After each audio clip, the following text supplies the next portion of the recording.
ನಮಸ್ಕಾರ ಸ್ನೇಹಿತರೆ, ಕರ್ನಾಟಕದಲ್ಲಿ ವಿಧಾನಸಭಾ ಚುನಾವಣೆಗೆ ಇನ್ನೂ 2.5 ವರ್ಷ ಸಮಯ ಇದೆ. ಆದರೆ ಈಗಾಗಲೇ JDSನವರು ತಯಾರಿಯನ್ನು ಪ್ರಾರಂಭ ಮಾಡಿಬಿಟ್ಟಿದ್ದಾರೆ. ನಿಮಗೆ ಗೊತ್ತಿದೆ, ನಿಖಿಲ್ ಕುಮಾರಸ್ವಾಮಿ ಅವರು ಈಗಾಗಲೇ ಕರ್ನಾಟಕ ಪ್ರವಾಸವನ್ನು ಮುಗಿಸ್ಬಿಟ್ಟಿದ್ದಾರೆ. ಅವರು ಒಂದು ಸದಸ್ಯತ್ವದ ಅಭಿಯಾನವನ್ನು ಕೂಡ ನಡೆಸಿದ್ರು. ಹಾಗೆ ಇಡೀ ರಾಜ್ಯದಲ್ಲಿ ಒಂದು ಪ್ರವಾಸವನ್ನು ಕೂಡ ಮಾಡಿದ್ರು. ಈ ಪ್ರವಾಸದ ಸಂದರ್ಭದಲ್ಲಿ ಅವರಿಗೆ ಉತ್ತಮವಾದಂತಹ ಬೆಂಬಲ ಕೂಡ ವ್ಯಕ್ತವಾಗ್ತಾ ಇದೆ. ಹಾಗಾದ್ರೆ ಇಷ್ಟೊಂದು ತರಾತುರಿಯಲ್ಲಿ JDSನವರು ಕಣಕ್ಕಿಳಿಲಿಕ್ಕೆ ಕಾರಣ ಏನು? ಇದರ ಹಿಂದೆ ಬೇರೆ ಏನಾದರೂ ಐಡಿಯಾ ಇದೆಯಾ? ಇದಕ್ಕೆ ಸಂಬಂಧಪಟ್ಟಂತೆ ನಿಮ್ಮ ಜೊತೆ ಮಾತಾಡ್ತಾ ಇದ್ದೇನೆ. ಸ್ನೇಹಿತರೆ, ನಿಮ್ಮೆಲ್ಲರನ್ನು ಕಾಫಿ ಐತೆ ಡಿಜಿಟಲ್ ಚಾನಲ್ಗೆ ಸ್ವಾಗತಿಸ್ತಾ ಇದ್ದೇನೆ.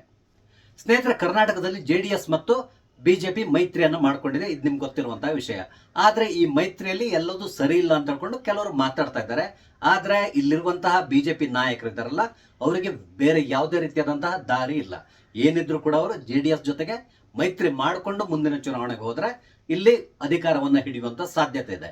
ಒಂದ್ ವೇಳೆ ಮೈತ್ರಿ ಇಲ್ಲದೇನೆ ಇಬ್ಬರು ಕೂಡ ಇಂಡಿಪೆಂಡೆಂಟ್ ಆಗಿ ಹೋದ್ರೆ ಖಂಡಿತವಾಗಿ ಇವರಿಗೆ ಅಧಿಕಾರವನ್ನು ಹಿಡಿಲಿಕ್ಕೆ ಸಾಧ್ಯ ಇಲ್ಲ ಅನ್ನೋದು ಈಗಾಗಲೇ ಹಲವಾರು ಸರ್ವೆಗಳಲ್ಲಿ ಪ್ರೂವ್ ಆಗಿಬಿಟ್ಟಿರುವಂತಹದ್ದು.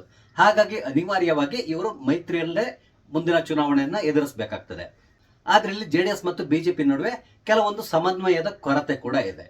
ನಿಮ್ಗೆ ಗೊತ್ತಿದೆ, ಕರ್ನಾಟಕ ಬಿಜೆಪಿ ನಾಯಕರುಗಳು ಯಾವ ರೀತಿಯಾಗಿ ಬಿಹೇವ್ ಮಾಡ್ತಾ ಇದ್ದಾರೆ ಅಂತಕೊಂಡು ಇವರು ಸಂಪೂರ್ಣವಾಗಿ ಅಡ್ಜಸ್ಟ್ಮೆಂಟ್ ಪೊಲಿಟಿಕ್ಸ್ ನಲ್ಲೇ ಮುಳುಗಿರುವಂತಹ ನಾಯಕರುಗಳು ಇರೋದು ಕರ್ನಾಟಕದಲ್ಲಿ. ಹಾಗಾಗಿ ಹೈಕಮಾಂಡ್ ಕೂಡ ಇದೆಲ್ಲವನ್ನು ಗಮನಿಸಿ ಈಗ ಕುಮಾರಸ್ವಾಮಿ ಅವರಿಗೆ ನೇರವಾದಂತಹ ಒಂದು ಇನ್ಸ್ಟ್ರಕ್ಷನ್ಸ್ ಕೂಡ ಕೊಟ್ಟಿದೆಯಂತೆ. ಅದೇನು ಅಂತ ಹೇಳಿದ್ರೆ, ಮುಂದಿನ ಚುನಾವಣೆಯಲ್ಲಿ ನಾವು ಸಂಪೂರ್ಣವಾದಂತಹ ಸಹಕಾರವನ್ನ ನಿಮಗೆ ಕೊಡ್ತೇವೆ, ಹಾಗಾಗಿ ನಿಮ್ಮ ಪಕ್ಷವನ್ನ ಬಲಪಡಿಸುವಂತಹ ಕೆಲಸಕ್ಕೆ ಕೈ ಹಾಕಿ ಅಂತೇಳಿ. ಅದರ ಫಲಶ್ರುತಿ ಈಗಾಗಲೇ ನಿಖಿಲ್ ಕುಮಾರಸ್ವಾಮಿ ಒಂದು ರೌಂಡ್ ಪ್ರವಾಸವನ್ನು ಮುಗಿಸಿದ್ದಾರೆ. ಮುಂದೆ ಕುಮಾರಸ್ವಾಮಿ ಅವರು ಕೂಡ ಪ್ರವಾಸಕ್ಕೆ ಇಳಿತಾರೆ ಅನ್ನೋ ಸುದ್ದಿ ಕೂಡ ಇದೆ. ನಿಮ್ಗೆ ಗೊತ್ತಿದೆ, ಇತ್ತೀಚೆಗೆ ಕುಮಾರಸ್ವಾಮಿ ಅವರು ಎಲ್ಲಿಯೂ ಕಾಣಿಸ್ಕೊಳ್ತಾ ಇರಲಿಲ್ಲ. ಕಾರಣ ಏನು ಅಂತ ಹೇಳಿದ್ರೆ, ಅವ್ರಿಗೆ ಸ್ವಲ್ಪ ಆರೋಗ್ಯದ ಸಮಸ್ಯೆ ಇತ್ತು. ಅವ್ರನ್ನ ಇತ್ತೀಚೆಗೆ ನೋಡಿದವ್ರಿಗೆ ಗೊತ್ತಾಗ್ತದೆ ಕುಮಾರಸ್ವಾಮಿ ಅವರಿಗೆ ಏನೋ ಸಮಸ್ಯೆ ಇದೆ ಅಂತೇಳಿ. ಈಗ ಅವರು ಸಂಪೂರ್ಣವಾಗಿ ಕ್ಯೂರ್ ಆಗಿದ್ದಾರಂತೆ. ಈಗ ಪುನಃ ಅವರು ಫೀಲ್ಡ್ಗೆ ಇಳಿತಾ ಇದ್ದಾರೆ. ಹಾಗಾದ್ರೆ ಬಿಜೆಪಿ ಹೈಕಮಾಂಡ್ ಇಂದ ಇವರಿಗೆ ಯಾವ ರೀತಿಯಾದಂತಹ ಇನ್ಸ್ಟ್ರಕ್ಷನ್ಸ್ ಇದೆ, ಅದೇ ರೀತಿಯಲ್ಲಿ ಇವರು ಎಷ್ಟು ಕ್ಷೇತ್ರಗಳಲ್ಲಿ ಸ್ಪರ್ಧೆ ಮಾಡುವಂತ ಸಾಧ್ಯತೆ ಇದೆ, ಇದ್ರ ಬಗ್ಗೆ ಕೂಡ ಚೌಕಾಶಿ ನಡೀತಾ ಇದೆ ಅನ್ನುವ ಸುದ್ದಿ ಕೂಡ ಇದೆ. ಇಲ್ಲಿ ಮುಖ್ಯವಾಗಿ ನಿಮ್ಗೆ ಹೇಳಬೇಕು ಅಂತ ಹೇಳಿದ್ರೆ, ಇಲ್ಲಿ ಬರ್ತಾ ಇರುವಂತಹ ಸುದ್ದಿ ಏನು ಅಂತ ಹೇಳಿದ್ರೆ, ಕುಮಾರಸ್ವಾಮಿ ಅವರು ಕನಿಷ್ಠ 100 ಕ್ಷೇತ್ರಗಳಲ್ಲಿ ಸ್ಪರ್ಧೆ ಮಾಡ್ಲಿಕ್ಕೆ ತಯಾರಿಯನ್ನು ನಡೆಸ್ತಾ ಇದ್ದಾರೆ ಅಂತ ಹೇಳ್ಕೊಂಡು ಹೇಳ್ತಾ ಇದ್ದಾರೆ. ಅಂದ್ರೆ ಈ ಮೈತ್ರಿಯಲ್ಲಿ 100 ಕ್ಷೇತ್ರಗಳನ್ನ ಇವರು ಕೇಳುವಂತಹ ಸಾಧ್ಯತೆ ಇದೆ ಅಂತ ಹೇಳ್ತಾ ಇದ್ದಾರೆ.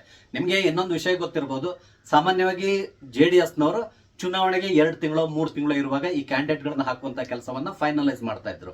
ಕೆಲವೊಮ್ಮೆ ಏನಾಗ್ತಾ ಇತ್ತು ಅಂತ ಹೇಳಿದ್ರೆ, ಇವ್ರೇನೋ ಕಾಟಾಚಾರಕ್ಕೆ ಒಂದು ಕ್ಯಾಂಡಿಡೇಟ್ ನ ಹಾಕ್ಬಿಡ್ತಾ ಇದ್ರು. ಬೇರೆ ಬೇರೆ ಪಕ್ಷದಿಂದ ಬಿಟ್ಟು ಹೊರಗಡೆ ಬರ್ತಾರಲ್ಲ ಅಂತವ್ರನ್ನ ಹಿಡಿದು ಅಲ್ಲಿ ಒಂದು ನಾಮಿನೇಷನ್ ಹಾಕ್ಸ್ತಾ ಇದ್ರು. ನಂತರ ಆ ಕಡೆ ಕುಮಾರಸ್ವಾಮಿ ಅವರು ತಲೆ ಹಾಕ್ತಾ ಇರ್ಲಿಲ್ಲ. ಇವ್ರೇನಿದ್ರು ಇವ್ರು ಎಲ್ಲೆಲ್ಲ ಗೆಲ್ಲಬಹುದು ಅಂತ ಕ್ಷೇತ್ರಗಳ ಮೇಲೆ ಮಾತ್ರ ಕಾನ್ಸಂಟ್ರೇಟ್ ಮಾಡ್ತಾ ಇದ್ರು ಹೊರತು ಈ ತರ ಬೇರೆ ಕ್ಷೇತ್ರಗಳಿಗೆ ಅವ್ರು ತಲೆ ಹಾಕ್ತಾ ಇರ್ಲಿಲ್ಲ. ಹಾಗಾಗಿ ಮ್ಯಾಕ್ಸಿಮಮ್ ಇವರ ಕ್ಯಾಂಡಿಡೇಟ್ಗಳು ಡೆಪಾಸಿಟ್ ನ ಕಳ್ಕೊಂತ ಇದ್ರು. ಆದ್ರೆ ಈ ಬಾರಿ JDS ಸ್ವಲ್ಪ ಬದಲಾವಣೆಯನ್ನು ಮಾಡ್ಕೊಳ್ತಾ ಇದೆ ಅನ್ನೋ ಸುದ್ದಿ ಕೂಡ ಬರ್ತಾ ಇದೆ. ಈಗಾಗಲೇ ಕನಿಷ್ಠ 80 ಕ್ಷೇತ್ರಗಳಿಗೆ ಇವರು ಕ್ಯಾಂಡಿಡೇಟ್ ಗಳನ್ನ ಕೂಡ ಫೈನಲೈಸ್ ಮಾಡಿದ್ದಾರೆ ಅನ್ನೋ ಸುದ್ದಿ ಬರ್ತಾ ಇದೆ. ಇಲ್ಲಿ ನಿಮ್ಗೆ ಗೊತ್ತಿದೆ, JDS ಇಡೀ ಕರ್ನಾಟಕದಲ್ಲಿ ತನ್ನ ಅಸ್ತಿತ್ವವನ್ನು ಉಳಿಸ್ಕೊಂಡಿಲ್ಲ. ಉತ್ತರ ಕರ್ನಾಟಕದಲ್ಲಿ ಸ್ವಲ್ಪ ಇವರು ಪ್ರಬಲರಾಗಿದ್ದಾರೆ. ಹಾಗೇನೆ ಹಳೆ ಮೈಸೂರು ಭಾಗ, ಹಾಸನ ಈ ಕಡೆ ತುಂಬಾ ಪ್ರಬಲರಾಗಿದ್ದಾರೆ ಇವರು. ಅದು ಬಿಟ್ರೆ ಕರಾವಳಿ ಕಡೆಯಲ್ಲಿ ಇವರ ಯಾವುದೇ ರೀತಿಯಂತ ಅಸ್ತಿತ್ವ ಇಲ್ಲ. ಹಾಗಾಗಿ ಎಲ್ಲೆಲ್ಲ ತಾವು ಪ್ರಬಲರಾಗಿದ್ದೇವೋ ಅಂತಹ ಕ್ಷೇತ್ರಗಳ ಮೇಲೆ JDS ಈಗ ಕಣ್ಣಿಟ್ಟಿದೆ. ಇದಕ್ಕೆ ಸಂಬಂಧಪಟ್ಟಂತೆ ಈಗಾಗಲೇ ಇವರು ಕೆಲಸಗಳನ್ನ ಪ್ರಾರಂಭ ಮಾಡಿದ್ದಾರೆ. ಇತ್ತೀಚಿನ ಸಮೀಕ್ಷೆಗಳ ಪ್ರಕಾರ ಒಂದ್ ವೇಳೆ JDS ಮತ್ತು ಬಿಜೆಪಿ ಒಟ್ಟಾಗಿ ಚುನಾವಣೆಯನ್ನು ಎದುರಿಸಿದ್ರೆ ಖಂಡಿತವಾಗಿ 150 ಸ್ಥಾನಗಳಲ್ಲಿ ಗೆಲ್ಲುವಂತ ಸಾಧ್ಯತೆ ಇದೆ.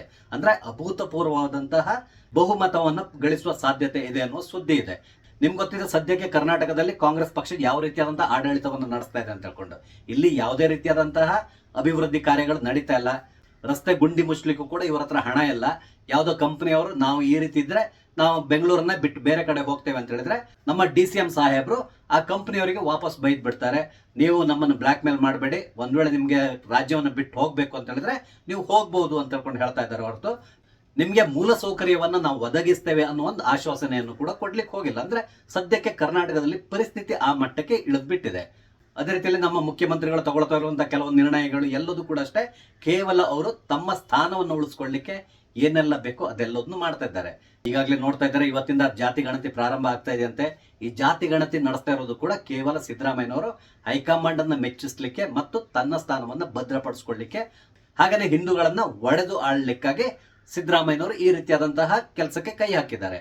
ಇದು ಇಡೀ ಕರ್ನಾಟಕದ ಜನತೆ ಕೂಡ ತುಂಬಾ ಚೆನ್ನಾಗಿ ಗೊತ್ತಿದೆ. ಇಲ್ಲಿಯ ಮಂತ್ರಿಮಂಡಲದವರಿಗೆ ತುಂಬಾ ಚೆನ್ನಾಗಿ ಗೊತ್ತಿದೆ, ಈ ರೀತಿಯಾದಂತಹ ಜಾತಿ ಗಣತಿ ಮಾಡೋದ್ರಿಂದ ಖಂಡಿತವಾಗಿ ಮುಂದಿನ ದಿನಗಳಲ್ಲಿ ಸಮಸ್ಯೆ ಆಗ್ತದೆ ಅಂತೇಳಿ.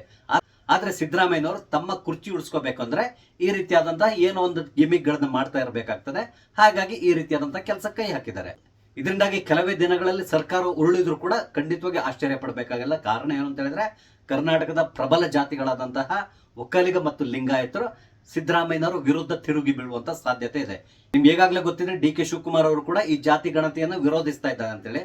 ಆದ್ರೆ ಸಿದ್ದರಾಮಯ್ಯನವರು ಇವ್ರ ಮಾತನ್ನ ಕೇಳುವಂತಹ ಪರಿಸ್ಥಿತಿಯಲ್ಲಿಲ್ಲ. ಅವರು ಸದ್ಯಕ್ಕೆ ಮುಂದಿನ 2.5 ವರ್ಷಗಳವರೆಗೆ ನಾನೇ ಮುಖ್ಯಮಂತ್ರಿ ಆಗಿರಬೇಕು ಈ ಒಂದು ನಿಟ್ಟಿನಲ್ಲಿ ಯೋಚನೆ ಮಾಡ್ತಾ ಇದ್ದಾರೆ ಹೊರತು ಬೇರೆ ಯಾವುದ್ರ ಬಗ್ಗೆನೂ ಯೋಚನೆ ಮಾಡ್ತಾ ಇಲ್ಲ. ಹಾಗಾಗಿ ಕರ್ನಾಟಕದಲ್ಲಿ ಯಾವುದೇ ಸಂದರ್ಭದಲ್ಲಿ ಈ ಸರ್ಕಾರ ಬಿದ್ದು ಹೋಗುವಂತ ಸಾಧ್ಯತೆ ಇದೆ. ಇದರ ಲಾಭವನ್ನು ಪಡೆಯಲಿಕ್ಕೆ ಈಗ ಜೆಡಿಎಸ್ ಮತ್ತು ಬಿಜೆಪಿ ಹೊಂಚು ಹಾಕ್ತಾ ಇದ್ದಾವೆ. ಇದರ ಮುಂದುವರಿದ ಭಾಗವಾಗಿ ಈಗ ಜೆಡಿಎಸ್ ಕಣಕ್ಕಿಳಿದ್ಬಿಟ್ಟಿದೆ. ಸದ್ಯದ ಪರಿಸ್ಥಿತಿಯಲ್ಲಿ ಕರ್ನಾಟಕದಲ್ಲಿ ಬಿಜೆಪಿ ಅನ್ನೋದು ಕೋಮಾ ಸ್ಟೇಜ್ ಅಲ್ಲಿ ಇದೆ. ಇದು ಎಲ್ಲರಿಗೂ ಗೊತ್ತಿರುವಂತಹ ವಿಷಯ, ಅಂದ್ರೆ ಇನ್ಕ್ಲೂಡಿಂಗ್ ಹೈಕಮಾಂಡ್ ಕೂಡ ತುಂಬಾ ಚೆನ್ನಾಗಿ ಗೊತ್ತಿದೆ.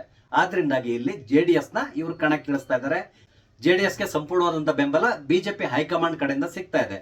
ಇತ್ತೀಚೆಗೆ ಯತ್ನಾಳ್ ಅವರು ಕೊಟ್ಟಿರುವ ಒಂದು ಹೇಳಿಕೆಯನ್ನು ನೀವು ಗಮನಿಸಿರಬಹುದು. ಅದೇನು ಅಂತ ಹೇಳಿದ್ರೆ, ನಿಖಿಲ್ ಕುಮಾರಸ್ವಾಮಿ ಸುಮ್ಮನೆ ರಾಜ್ಯ ಪ್ರವಾಸವನ್ನ ಮಾಡ್ತಾ ಇಲ್ಲ, ಅದಕ್ಕೆ ಬದಲಾಗಿ ಅವರು ಜೆಡಿಎಸ್ ನ ಕಟ್ಟುವ ಕೆಲಸದಲ್ಲಿ ನಿರತರಾಗಿದ್ದಾರೆ. ಇದನ್ನ ಬಿಜೆಪಿ ಅವರು ಗಮನಿಸಬೇಕು. ಒಂದ್ ವೇಳೆ ಬಿಜೆಪಿ ಮತ್ತು ಜೆಡಿಎಸ್ ಒಟ್ಟಿಗೆ ಚುನಾವಣೆಯನ್ನು ಎದುರಿಸಿದ್ರೆ ಇಲ್ಲಿ ಅಧಿಕಾರವನ್ನ ಹಿಡಿಯುವ ಸಾಧ್ಯತೆ ಇದೆ. ಇಲ್ಲದಿದ್ರೆ ಖಂಡಿತವಾಗಿಯೂ ಪುನಃ ಕಾಂಗ್ರೆಸ್ ಗೆಲುವನ್ನು ಸಾಧಿಸುತ್ತದೆ. ಈ ರೀತಿಯಾದಂತಹ ಹೇಳಿಕೆಯನ್ನ ಯತ್ನಾಳ್ ಅವರು ಕೂಡ ಕೊಟ್ಟಿದ್ದಾರೆ. ಅಂದ್ರೆ ಇಲ್ಲಿ ಒಂದಂತೂ ತುಂಬಾ ಕ್ಲಿಯರ್ ಆಗಿ ಅನಿಸ್ತಾ ಇರೋದು ಏನು ಅಂತ ಹೇಳಿದ್ರೆ, ಜೆಡಿಎಸ್ ಮತ್ತು ಬಿಜೆಪಿ ಈ ಬಾರಿ ಖಂಡಿತವಾಗಿ ಒಟ್ಟಿಗೆ ಚುನಾವಣೆಯನ್ನು ಎದುರಿಸಲೇಬೇಕು. ಇಲ್ಲ ಅಂದ್ರೆ ಕಾಂಗ್ರೆಸ್ಗೆ ಪುನಃ ಅಧಿಕಾರ ಸಿಗುವಂತ ಸಾಧ್ಯತೆ ಇದೆ. ಇದಲ್ಲದೇನೆ ಇನ್ನೊಂದು ಸುದ್ದಿ ಬರ್ತಾ ಇರೋದು ಏನು ಅಂತ ಹೇಳಿದ್ರೆ, ಒಂದ್ ವೇಳೆ ಇವರು ಮೈತ್ರಿಯಲ್ಲಿ ಅಧಿಕಾರವನ್ನ ಹಿಡಿದ್ರೆ ಪುನಃ ಕುಮಾರಸ್ವಾಮಿ ಅವ್ರನ್ನೇ ಮುಖ್ಯಮಂತ್ರಿ ಮಾಡೋದು ಕೂಡ ಗ್ಯಾರಂಟಿ ಅಂತ ಹೇಳಿ ಹೇಳ್ತಾ ಇದ್ದಾರೆ. ಅದಕ್ಕೆ ಮುಖ್ಯ ಕಾರಣ ಏನು ಅಂತ ಹೇಳಿದ್ರೆ, ಕರ್ನಾಟಕ ಬಿಜೆಪಿಯಲ್ಲಿರುವಂತಹ ಒಳ ಜಗಳ. ಇವರ ಒಳ ಜಗಳ ಖಂಡಿತವಾಗಿ ಸದ್ಯಕ್ಕೆ ಮುಗಿಯುವಂತ ಲಕ್ಷಣಗಳು ಕಾಣಿಸ್ತಾ ಇಲ್ಲ. ಇದನ್ನ ಮನಗಂಡಿರುವಂತಹ ಹೈಕಮಾಂಡ್ ಮುಂದೆ ಒಂದ್ ವೇಳೆ ಅಧಿಕಾರಕ್ಕೆ ಬಂದ್ರೆ ಖಂಡಿತವಾಗಿ ಕುಮಾರಸ್ವಾಮಿ ಅವ್ರನ್ನ ಪುನಃ ಇಲ್ಲಿ ಮುಖ್ಯಮಂತ್ರಿ ಸ್ಥಾನದಲ್ಲಿ ಕೂರಿಸಿ ಅವರ ಹಿಂದ್ಗಡೆ ಬಿಜೆಪಿಯವರು ನಿಲ್ಲುವ ಸಾಧ್ಯತೆಗಳು ಕೂಡ ದಟ್ಟವಾಗಿದೆ ಅಂತೇಳಿ ಹೇಳ್ತಾ ಇದ್ದಾರೆ. ಇದ್ರ ನಡುವೆ ಇನ್ನೊಂದು ಪ್ರಶ್ನೆ ಬರ್ತದೆ, ಯತ್ನಾಳ್ ಅವರ ಕತೆ ಏನು ಅಂತೇಳಿ. ಖಂಡಿತವಾಗಿ ಯತ್ನಾಳ್ ಅವ್ರನ್ನ ಪುನಃ ಬಿಜೆಪಿ ಪಕ್ಷಕ್ಕೆ ತಗೊಳ್ಳೋದು ಶತಸಿದ್ಧ ಅಂತೇಳಿ ಹೇಳ್ತಾ ಇದ್ದಾರೆ. ಅವರಿಗೊಂದು ಗುರುತರವಾದಂತಹ ಹೊಣೆಯನ್ನು ಕೊಟ್ಟು ಅವ್ರನ್ನ ಕೂಡ ಸ್ವಲ್ಪ ಸಮಾಧಾನ ಪಡಿಸಬೇಕಾಗ್ತದೆ. ಯಾಕಂದ್ರೆ ನಿಮ್ಗೆ ತುಂಬಾ ಚೆನ್ನಾಗಿ ಗೊತ್ತಿದೆ, ಯತ್ನಾಳ್ ಅವರು ಮೈಕ್ ಅನ್ನ ನೋಡಿದಾಗ ಮಾತಾಡುವಂತ ಅಭ್ಯಾಸ ಸ್ವಲ್ಪ ಜಾಸ್ತಿ ಇದೆ, ಅಂದ್ರೆ ಬಾಯಿ ಬಂದಾಗ ಮಾತಾಡುವಂತ ಅಭ್ಯಾಸ ಇದೆ. ಅದರಿಂದಾಗಿ ಬಿಜೆಪಿಗೆ ಸಮಸ್ಯೆ ಉಂಟಾಗ್ತದೆ. ಆದ್ರಿಂದಾಗಿ ಯತ್ನಾಳ್ ಅವರಿಗೆ ಕೆಲವೊಂದು ಅಡ್ವೈಸ್ ಅನ್ನ ಕೊಟ್ಟು ನೀವು ಮಾತಾಡುವಾಗ ಸ್ವಲ್ಪ ಜಾಗ್ರತೆ ಆಗಿರ್ಬೇಕು. ಮುಖ್ಯವಾಗಿ ಯತ್ನಾಳ್ ಮತ್ತು ಯಡಿಯೂರಪ್ಪನವರ ಫ್ಯಾಮಿಲಿ ನಡುವೆ ಇರುವಂತಹ ಸಮಸ್ಯೆಯನ್ನ ಬಗೆಹರಿಸಬೇಕಾಗ್ತದೆ. ಆ ಕೆಲಸವನ್ನು ಕೂಡ ಖಂಡಿತವಾಗಿ ಹೈಕಮಾಂಡ್ ಮಾಡಬಹುದು ಅನ್ಸ್ತದೆ ಈ ಸರಿ. ಆ ಮುಖಾಂತರ ಯತ್ನಾಳ್ ಅವ್ರನ್ನ ಸಪೋರ್ಟ್ ತಗೊಂಡು ಹಿಂದೂಗಳ ಮತವನ್ನ ಕ್ರೋಢೀಕರಿಸುವಂತ ಕೆಲಸಕ್ಕೆ, ಅಂದ್ರೆ ಇಲ್ಲದಿದ್ರೆ ಖಂಡಿತವಾಗಿ ಡಿವೈಡ್ ಆಗುವಂತ ಸಾಧ್ಯತೆ ಇರ್ತದೆ. ಅದನ್ನ ಅವಾಯ್ಡ್ ಮಾಡ್ಲಿಕ್ಕಾಗಿ ಯತ್ನಾಳ್ ಅವ್ರನ್ನ ಪುನಃ ಪಕ್ಷಕ್ಕೆ ತಕೊಂಡು ಅವ್ರ ಮುಖಾಂತರ ಒಂದಿಷ್ಟು ಮತವನ್ನ ಸೆಳೆಯುವ ಕೆಲಸಕ್ಕೆ ಖಂಡಿತವಾಗಿ ಬಿಜೆಪಿ ಕೈ ಹಾಕ್ತದೆ. ಆ ಮುಖಾಂತರ ಮುಂದಿನ ಚುನಾವಣೆಯಲ್ಲಿ ಪುನಃ ಬಿಜೆಪಿ ಇಲ್ಲಿ ಅಧಿಕಾರವನ್ನು ಹಿಡಿಲಿಕ್ಕೆ ಕುಮಾರಸ್ವಾಮಿ ಅವರನ್ನ ಮುಖ್ಯ ದಾಳವಾಗಿ ಉಪಯೋಗಿಸಿಕೊಳ್ಳುವಂತ ಸಾಧ್ಯತೆ ಇದೆ. ಒಂದ್ ವೇಳೆ ಒಗ್ಗಟ್ಟಾಗಿ ಇವರು ಚುನಾವಣೆಯನ್ನು ಎದುರಿಸಲಿಲ್ಲ ಅಂತ ಹೇಳಿದ್ರೆ ಕಾಂಗ್ರೆಸ್ಗೆ ಪುನಃ ಲಾಭ ಆಗುವಂತ ಸಾಧ್ಯತೆ ಇದೆ. ಕಾಂಗ್ರೆಸ್ಗೆ ಬಹುಮತ ಬರುವಂತ ಸಾಧ್ಯತೆಗಳು ಖಂಡಿತವಾಗಿ ಇಲ್ಲ ಅಂತಾನೆ ಹೇಳ್ಬಹುದು. ಆದ್ರೂ ಕೂಡ ಬಿಜೆಪಿ ಮತ್ತು ಜೆಡಿಎಸ್ ನಡುವೆ ಇರುವಂತಹ ಭಿನ್ನ ಮತವನ್ನ ಅವರು ಉಪಯೋಗಿಸಿಕೊಳ್ಳುವಂತ ಸಾಧ್ಯತೆ ಇರ್ತದೆ. ಆದ್ರಿಂದಾಗಿ ಮುಂದಿನ ಚುನಾವಣೆಯನ್ನ ಒಟ್ಟಿಗೆ ಎದುರಿಸಿ ಅಧಿಕಾರವನ್ನ ಹಿಡಿಲಿಕ್ಕೆ ಏನೆಲ್ಲ ಬೇಕೋ ಎಲ್ಲಾ ರೀತಿಯಾದಂತಹ ಕೆಲಸಕ್ಕೆ ಈಗ ಅಮಿತ್ ಶಾ ಅವರು ಕೈ ಹಾಕಿದ್ದಾರೆ. ನೋಡೋಣ, ಇನ್ನೊಂದು 5-6 ತಿಂಗಳೊಳಗಡೆ ಈ ಮೈತ್ರಿ ಏನಿದೆ ಇದಕ್ಕೆ ಸಂಬಂಧಪಟ್ಟಂತ ಎಲ್ಲಾ ವಿಷಯಗಳು ಕೂಡ ಫೈನಲೈಸ್ ಆಗುವಂತ ಸಾಧ್ಯತೆ ಇದೆ. ಎಲ್ಲದಕ್ಕಿಂತ ಮುಖ್ಯವಾಗಿ ಕುಮಾರಸ್ವಾಮಿ ಅವರು ಕೇಳ್ತಾ ಇದ್ದಾರಲ್ಲ, 100 ಸ್ಥಾನಗಳನ್ನ ಕೇಳ್ತಾ ಇದ್ದಾರೆ ಅವರು. ಆದ್ರೆ 100ರ ಬದಲಾಗಿ ಕನಿಷ್ಠ 70ರಿಂದ 80 ಕ್ಷೇತ್ರಗಳನ್ನ ಜೆಡಿಎಸ್ಗೆ ಬಿಟ್ಟುಕೊಡುವಂತ ಸಾಧ್ಯತೆ ಇದೆ. ಆ ಮುಖಾಂತರ ಮುಂದಿನ ಚುನಾವಣೆಯಲ್ಲಿ ಅಧಿಕಾರ ಹಿಡಿಲಿಕ್ಕೆ ಎಲ್ಲಾ ರೀತಿಯಾದಂತಹ ವ್ಯವಸ್ಥೆಯನ್ನ ಬಿಜೆಪಿ ಮಾಡ್ತಾ ಇದೆ ಅನಿಸ್ತದೆ. ನೋಡೋಣ ಮುಂದೆ ಏನೆಲ್ಲ ಆಗ್ತದೆ ಅಂತೇಳಿ.